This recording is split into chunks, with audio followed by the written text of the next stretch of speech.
Subiu ao monte e assentou-se ali com seus discípulos. E a Páscoa, a festa dos judeus, estava próxima. Então Jesus, levantando os olhos, vendo uma grande multidão, vinha ter com ele, disse Filipe: onde compraremos pão para estes comerem? Mas dizia isso para experimentar, porque ele bem sabia o que havia de fazer. Filipe respondeu: 200 dinheiros de pão não lhe bastarão para que cada um deles tome um pouco. Um dos seus discípulos, André, irmão de Simão Pedro, disse: está aqui um rapaz que tem 5 pães de cevada e 2 peixinhos. Obrigado, Tiago. Mas que é isso para tantos? E disse Jesus: mandai assentar os homens. E havia ali muita relva naquele lugar. Assentou-se, pois, os homens, em número de quase 5.000. E Jesus tomou os pães e, havendo dado graças, repartiu-os pelos discípulos, e os discípulos pelos que estavam assentados, e igualmente também os peixes, quando eles queriam. E quando estavam saciados, disse aos seus discípulos: recolheu os pedaços que sobraram, para que nada se perca. Recolheram, pois, e encheram 12 cestos de pedaços dos 5 pães de cevada que sobejaram aos que haviam comido. Essa é a porção da palavra de Deus que iremos meditar nessa noite. Obrigado, Senhor, por essa porção da palavra que acabamos de ler, de voltar a ler, que por essa porção, por favor, Senhor, nos fale nessa noite linda, preciosa, maravilhosa, que estamos na Tua casa para Te adorar. Fale-nos nesta hora por ela, em nome de Jesus. Amém. Meus irmãos, esse texto que acabei de ler com você vai ser um dos textos, ou é um dos textos mais citados, ditos, falados no meio evangélico. Fala da multiplicação dos pães e dos peixes. Mas quando você olha para esse texto e vê aqui Jesus fazendo um milagre, não pensa que foi nada fácil para Jesus. Explico. Antes que você ache que eu estou dizendo que para Jesus tem coisa difícil. Não é isso. É porque para ele foi um desafio esse momento. O contexto todo vai dizer que Jesus se isola porque ele fica sabendo que João Batista, que era seu primo e seu precursor, morreu. Então, para ele está sendo um desafio, porque a gente precisa lembrar que Jesus também é homem. E como homem sentiu as dores que nós sentimos, as tristezas, as decepções. Então, na verdade, o desafio de Jesus na multiplicação dos pães começa com o seu próprio desafio. Superar a dor de uma perda, um sofrimento. Porque a multiplicação em si, para Jesus, fazer um milagre para Jesus não foi um desafio. Mas para os discípulos foi um grande desafio. O desafio de ver, de participar, de ver uma multiplicação acontecendo diante dos seus olhos.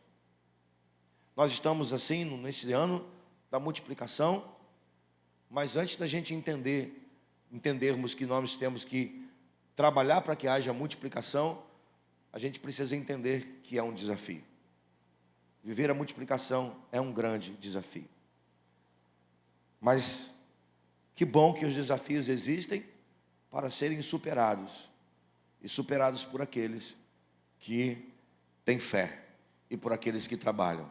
Eu espero que aqueles que têm fé, eu espero que aqueles que trabalham estejam aqui nesta noite, ouvindo essa palavra e vão para a sua casa com esse desafio no coração para trabalhar e com fé ver os desafios, ou melhor, ver a multiplicação acontecendo. Estão aqui os irmãos, você está aqui, você que tem fé e quer trabalhar, diga amém. Amém. Amém. Glória a Jesus. Então vamos lá, quais são os desafios que encontramos na multiplicação dos pães e dos peixes? Eu vou dividir com você rapidamente alguns desafios que se encontram aqui nesse texto da multiplicação dos pães e dos peixes. O primeiro desafio é o desafio da necessidade. Tem uma multidão de pessoas, sem contar mulheres e crianças, 5.000. E essa multidão, ela está com expectativa muito grande acerca de Jesus, em Jesus. Por quê? Segundo o versículo 2, essa multidão, ela seguia Jesus porque via sinais, prodígios que ele operava. Então essa multidão, ela está faminta, ela está cheia de necessidade. E esse é o primeiro desafio. E os discípulos vão enfrentar esse desafio, de ter que lidar com a necessidade das pessoas, de ter que lidar com múltiplos problemas. Tem gente nessa multidão que é cego, é aleijado, é coxo. Tem gente aqui nessa multidão que precisa de um milagre porque está com um demônio no corpo. Tem muita gente aqui nessa multidão que precisa comer. Os desafios são múltiplos, as dificuldades são múltiplas. E de repente, essa multidão partiu em busca de Jesus, ou onde Jesus estava, às margens do mar de Tiberíades, da Galileia, porque essa multidão estava necessitada. Então esse, irmãos, é o nosso primeiro desafio enquanto igreja. Qual é o nosso primeiro desafio, olhando aqui para esse texto? O nosso desafio é olhar para os necessitados. Aí você vai dizer, mas também eu sou muito necessitado, pastor, preciso pagar conta, preciso resolver meus problemas. Eu sei, todo mundo precisa. Todo mundo tem uma necessidade. Mas a maior necessidade do ser humano não é o pão que perece. A maior necessidade do ser humano é a falta do pão da vida.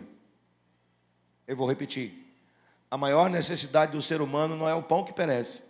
A maior necessidade do ser humano é a falta do pão da vida. E o pão da vida é Jesus.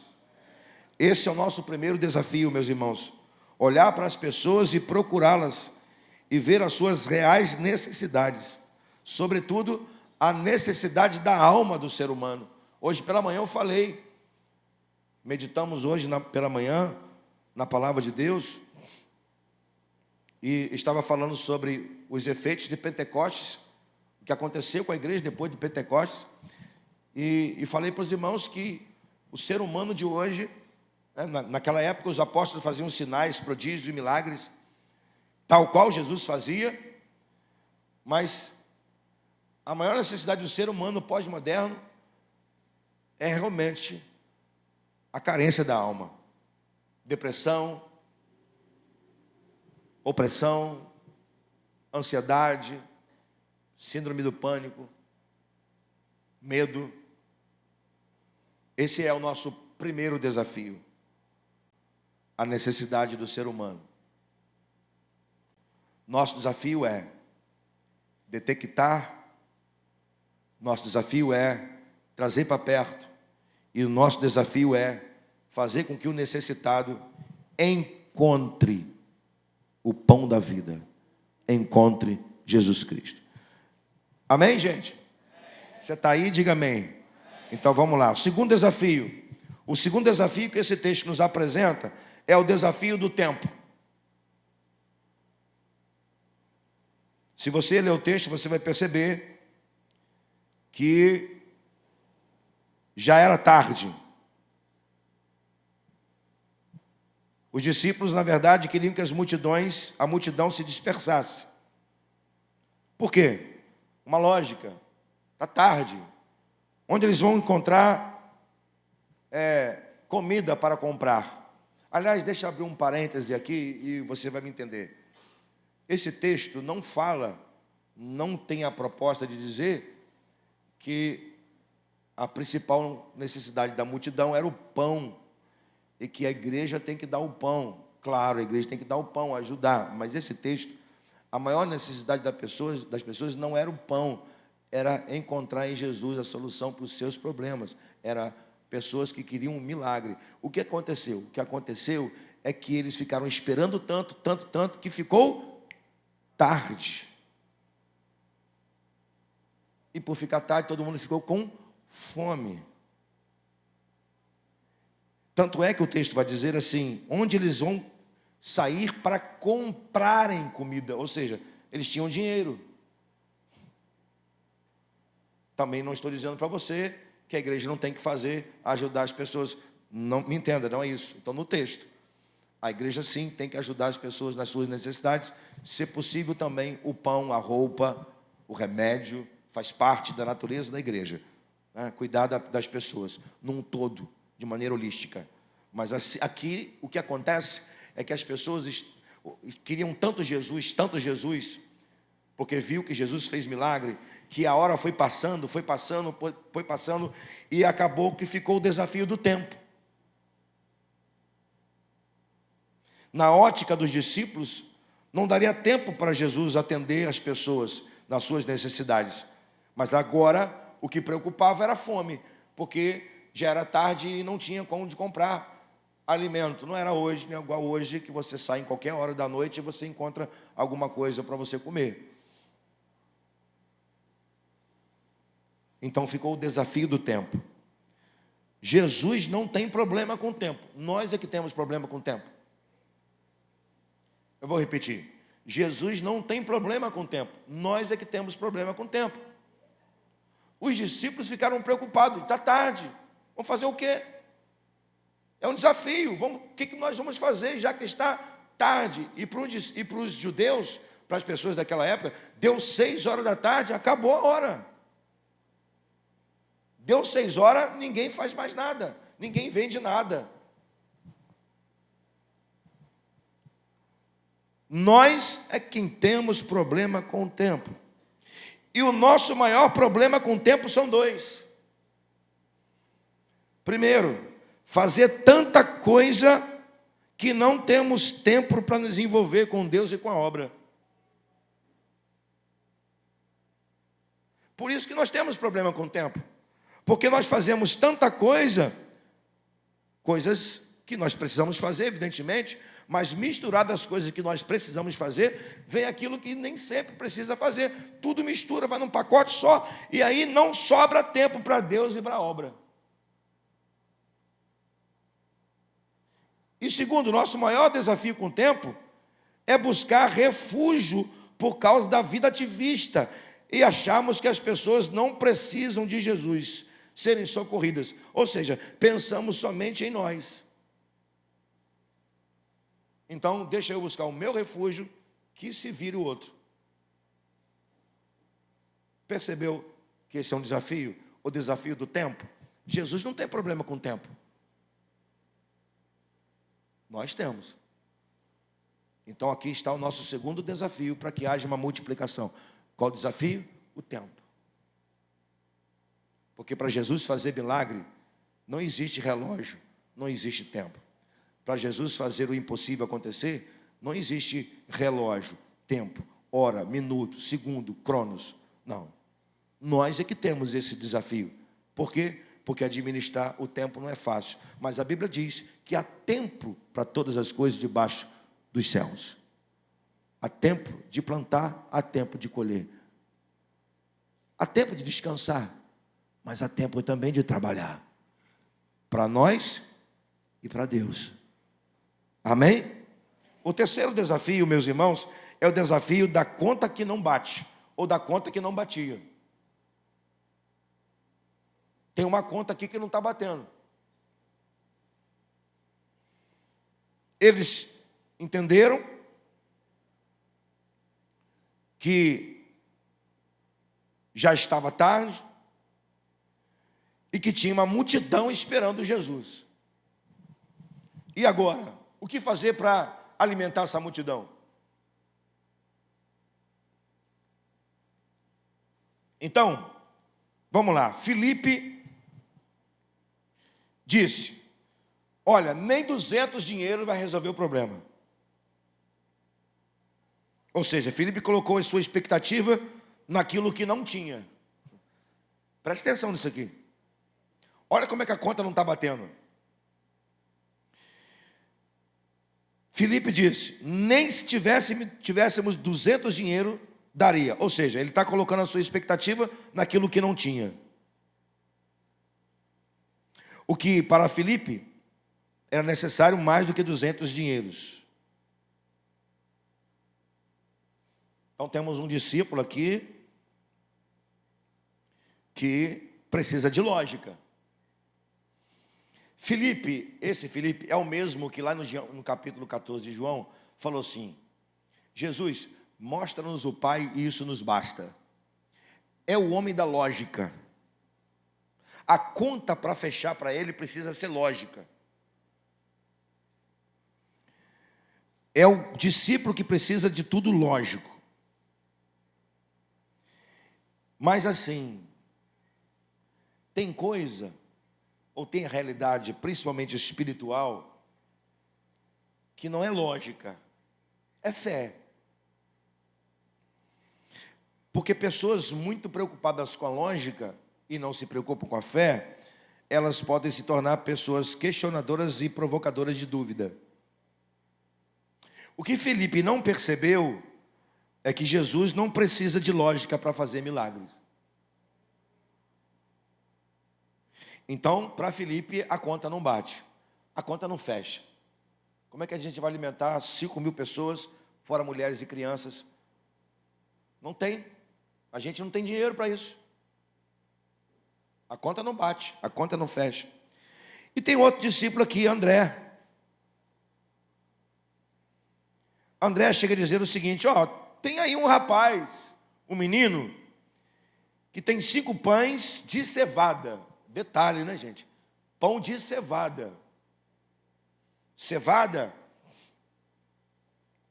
era o mais simples que alguém podia ter. Ninguém passava fome. Nenhum judeu passava fome. Ele poderia não ter o trigo, mas não faltava cevada. E ele fala assim, ó, tem aí um rapaz, ele tem 5 pães de cevada e 2 peixinhos. Peixinhos ainda. Então, vamos lá. Para Filipe, a conta não bate, porque não tem dinheiro suficiente. E para André? Para André, tem, mas é pouco. Então, a conta não bate. Para Filipe, o dinheiro não é suficiente. Para André, o que tem é pouco. Vamos lá, de novo, comigo. A gente precisa entender isso aqui. Isso aqui é a parte chave desse texto, desse desafio da multiplicação. Para Filipe, a conta não batia. Por quê? Faltava dinheiro. Para André, a conta não batia, porque aquilo que tinha era pouco. Viu? Não tem como, a conta não bate, a conta não fecha. Só para Jesus, Jesus não precisa de lógica, de conta. Ele só precisa de alguns elementos para fazer milagre, que eu espero que tenha em você nessa noite. O que, pastor? Primeiro, o que Jesus precisa fazer para realizar milagre e milagre da multiplicação? Ainda que a conta não feche, ainda que a conta não venha bater, a conta não está batendo. Para nós a conta não está batendo. Mas para Jesus o que ele precisa? Primeiro, ele precisa de fé. Segundo, ele precisa de gente disposta a oferecer o que tem, ainda que seja pouco. Eu vou repetir porque eu acho que você não entendeu. O que Jesus precisa? Jesus precisa de gente que está disposta a dar, a oferecer o que tem, ainda que seja pouco. O menino. É desse tipo de gente que Jesus precisa para vencer o desafio da multiplicação. De gente que está disposta a dar, ainda que seja o pouco, ainda que seja um pão de cevada, ainda que seja peixinho. Terceiro, o que Jesus precisa? Ele precisa de gente faminta por sua presença.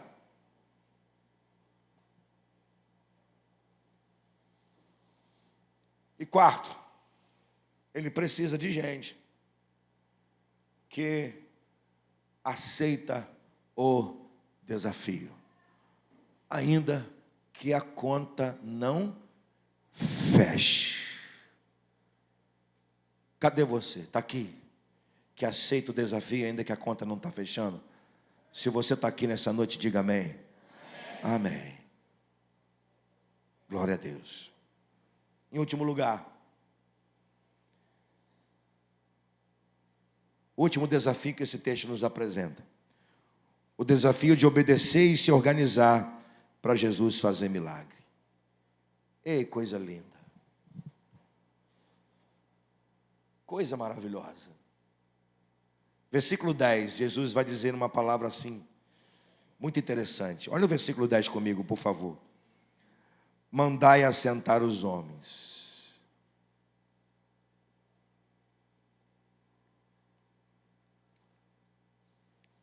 Mandai assentar os homens.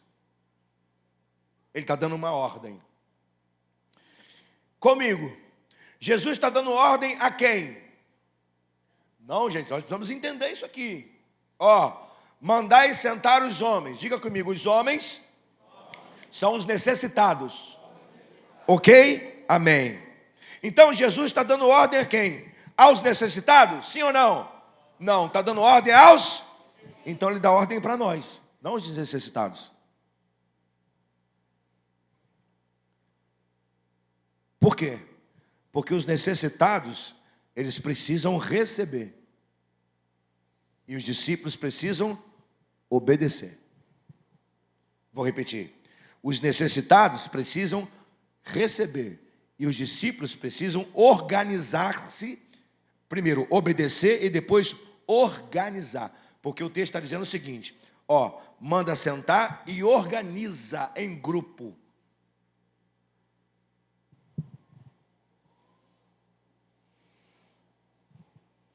As células. Organiza os necessitados. Então, por fim, Jesus manda os discípulos organizarem a multidão para alimentá-los. Aí uma pergunta: depois que os discípulos obedecem e organizam, o que Jesus faz?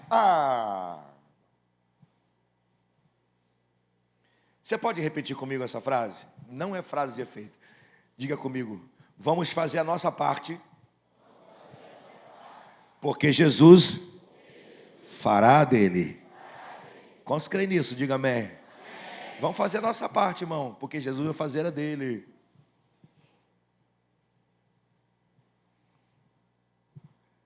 O que Jesus faz? Ele toma o pão e os peixes do menino e da graça. Ele recebe o pão do menino e da graça. Olha, vou ser repetitivo, mas não é redundante. Olha a graça do texto. Olha a graça do texto. O menor dá pão para o maior. E o maior que recebe o pão do menor é o pão da vida, que multiplica o pão para os homens. Deu para entender? O menor dá pão para o maior. E o maior que recebe o pão do menor é o pão da vida, que faz o milagre para multiplicar o pão para os homens. O menor é o menino, o maior é Jesus. Então o menino está dando pão na mão do pão da vida. E o pão da vida está levantando o pão da terra e dando graça.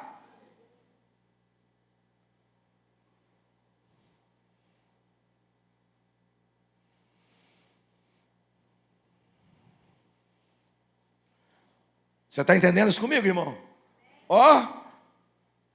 Desafio de obedecer e organizar. Obedeceu, organizou, Jesus faz a parte dele. O que ele faz? Pega o pão, o peixe dos meninos e dá graça. Agora preste atenção numa coisa aqui. Sabe quando um milagre vai acontecer? Isso aqui é para você pensar. Sabe a que momento o milagre vai acontecer? O texto não fala claramente. Não sei se você já parou para pensar. Qual foi o momento que começou a multiplicar o pão e os peixes? Foi depois que Jesus deu graça e deu na mão dos discípulos, quando eles começaram a servir.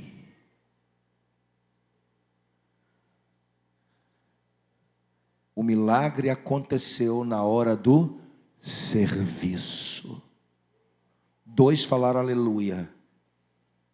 É porque eu acho que os outros não entenderam. Eu vou falar de uma forma mais objetiva. Sabe quando que Jesus vai fazer o milagre da multiplicação? Quando o pão, quando entendermos que nós precisamos servir. Faça, trabalho, serve, porque na hora que você estiver servindo, Jesus vai fazer o milagre. Sirva e Jesus faz o milagre. Sirva e Jesus faz o milagre. Sirva, porque enquanto você serve, Jesus faz o milagre. E no final, todos desfrutaremos do milagre. Porque foi exatamente isso que aconteceu. Então, isso aqui é uma sequência lógica. Como, irmãos, vamos viver uma multiplicação se a gente não viver essa realidade? Você acha que nós vamos alcançar os perdidos, multiplicar as pessoas, sem não nos organizar, ou melhor, sem não nos obedecer a Jesus, não nos organizar? Nós precisamos obedecer a palavra, obedecer a ordem de Jesus, obedecer o comando de Jesus, nos organizar como igreja.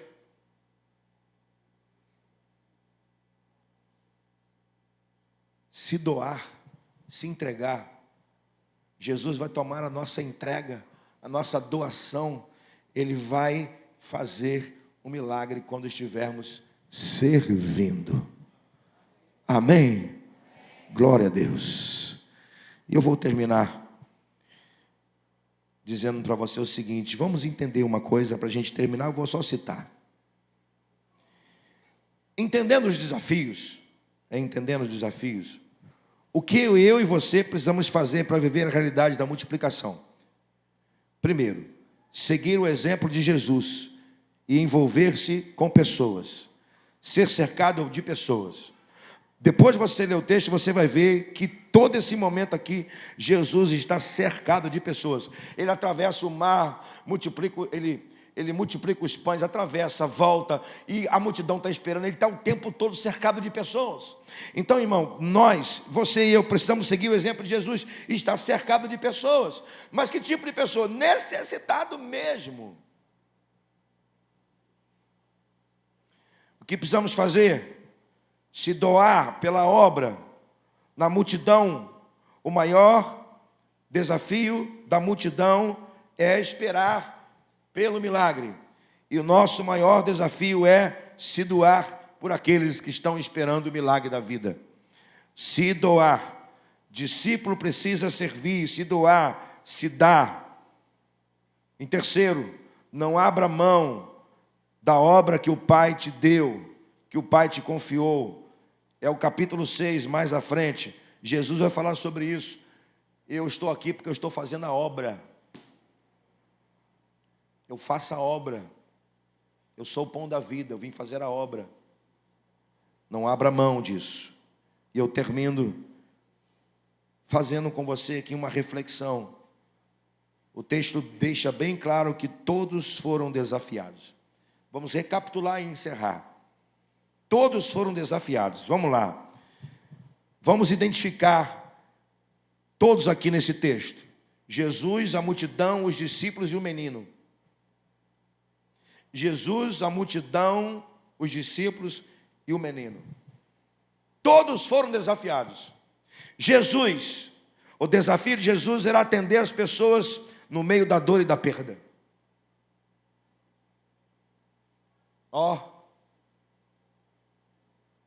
Talvez você vai ser desafiado a fazer isso. Atender alguém no meio da dor e da perda. Talvez você vai receber uma ligação no meio da sua dor, na sua perda, você vivendo uma dor ou uma perda maior do que a pessoa que vai te ligar. O desafio de Jesus era atender as pessoas no meio da dor e da perda. Ele perdeu seu primo João Batista, seu amigo, aquele que foi à frente dele, mas não deixou de fazer a obra. A igreja nunca vai deixar de fazer a obra, só porque ela passa por dor, por perda, por perseguição. A obra de Deus não pode parar. Qual o desafio da multidão? O desafio da multidão foi esperar por uma oportunidade de estar perto de Jesus. Tem uma multidão aí fora, desesperada, sendo desafiada a esperar por alguém, para falar de Jesus, para abraçar, para trazer uma palavra de esperança e de ânimo. Os discípulos, o desafio dos discípulos foi criar possibilidade para Jesus realizar o milagre da multiplicação. Isso aqui está falando comigo e com você aqui hoje. Esse é o nosso desafio. Criar possibilidades para Jesus realizar o milagre da salvação e da multiplicação. Sai daqui nessa noite sendo desafiado por Jesus. Sai daqui nessa noite sendo desafiado por Jesus, para você criar possibilidades para Ele fazer o milagre da salvação e da multiplicação. E por último, o desafio do menino, que também deve ser o nosso desafio. Qual o desafio do menino? Dar tudo que tinha para Jesus fazer o milagre da multiplicação. Dar tudo que tinha para Jesus fazer o milagre da multiplicação. O que aprendemos com isso? Aqui encerro. Não importa a nossa condição e a nossa posição, estamos em um tempo de grandes desafios. A grande questão é se você e eu, se todos nós venceremos os desafios para viver a multiplicação que Jesus quer que vivamos. A grande questão é se nós vamos vencer os desafios. Todos nós teremos desafios. A grande questão é se nós vamos vencê-los ou não. Que Deus possa falar ao seu coração aquilo que faltou nesta noite. Eu quero terminar mesmo. Aqui diz o texto que os discípulos levaram para casa cada um um cesto de pão. E a multidão? A multidão voltou para casa saciada. Voltou para casa satisfeita. Jesus despediu a multidão. E a multidão foi para casa satisfeita. Sabe o que eu aprendo? Jesus despede cheio aqueles que buscam Ele vazio. Jesus despede cheio aqueles que buscam Ele vazio. Talvez haja alguém aqui nessa noite que seu coração está vazio. Você precisa do pão da vida. Ele aqui nesse capítulo vai dizer: eu sou o pão vivo que desceu do céu. Vossos pais, ele fala para os murmuradores dos judeus, vossos pais comeram maná que pereceu, mas eu não. Eu sou o verdadeiro pão vivo que desceu do céu. O que você precisa de Jesus? Você precisa do pão da vida.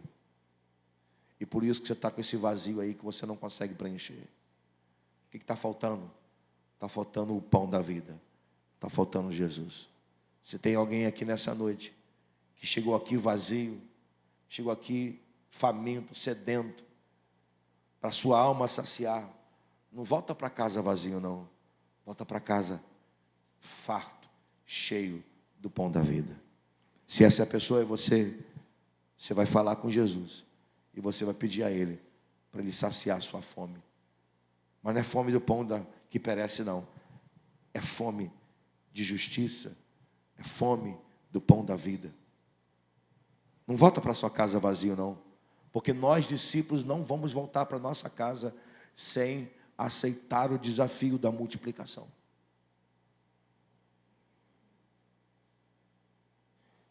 Eu estou desafiando você que é salvo a aceitar o desafio da multiplicação.